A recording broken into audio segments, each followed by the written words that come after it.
শীতলক্ষ্যা নদীর উৎপত্তিস্থল ব্রহ্মপুত্র। এটি নারায়ণগঞ্জ জেলার উপর দিয়ে বয়ে গেছে এবং পরে মেঘনা নদীর সাথে মিলিত হয়েছে।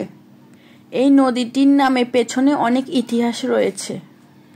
এই নদীটির নাম শীতলক্ষ্যা রাখার অন্যতম একটি কারণ হচ্ছে এই জল এতটাই স্বচ্ছ এবং পরিষ্কার ছিল যে দেখলেই মনে হতো যেন শিশির সকালে শিশির জমে আছে, তাই নাম দেওয়া হয়েছিল শীতলক্ষ্যা। শীতলক্ষ্যা নদীটির তীরে অনেক শিল্প কারখানা গড়ে উঠেছে। নারায়ণগঞ্জ শহরের মূলত এই নদীটির তীরে অবস্থিত এবং এটি বড় একটি বাণিজ্য কেন্দ্র। বর্তমানে শীতলক্ষ্যা নদী দূষণ এবং দখলের কারণে এর পূর্বের জলদস্যু হারিয়ে ফেলেছে এবং এর ঐতিহাসিক এবং অর্থনৈতিক গুরুত্ব আজও অনেক বড়।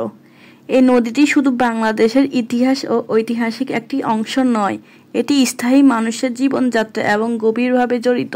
এই শীতলক্ষ্যা নদীটি পুরাতন ব্রহ্মপুত্র নদী থেকে উৎপন্নিত হয়েছে। এটি গাজীপুর জেলা টোক নামক স্থানে পুরাতন ব্রহ্মপুত্র নামক দুটি ধারণা বিভক্ত হয়েছে।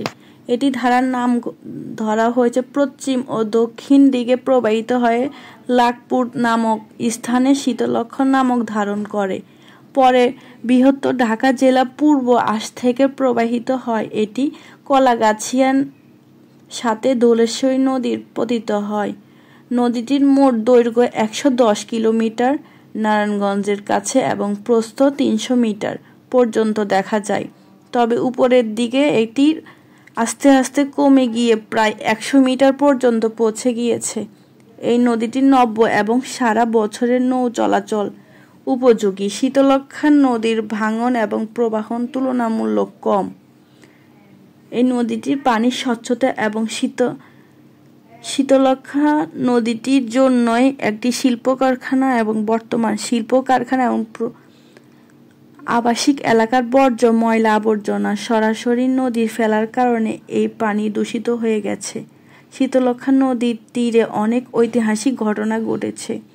একসময় এই নদীটি ব্যবসা বাণিজ্য এবং যোগাযোগের অন্যতম মাধ্যম ছিল।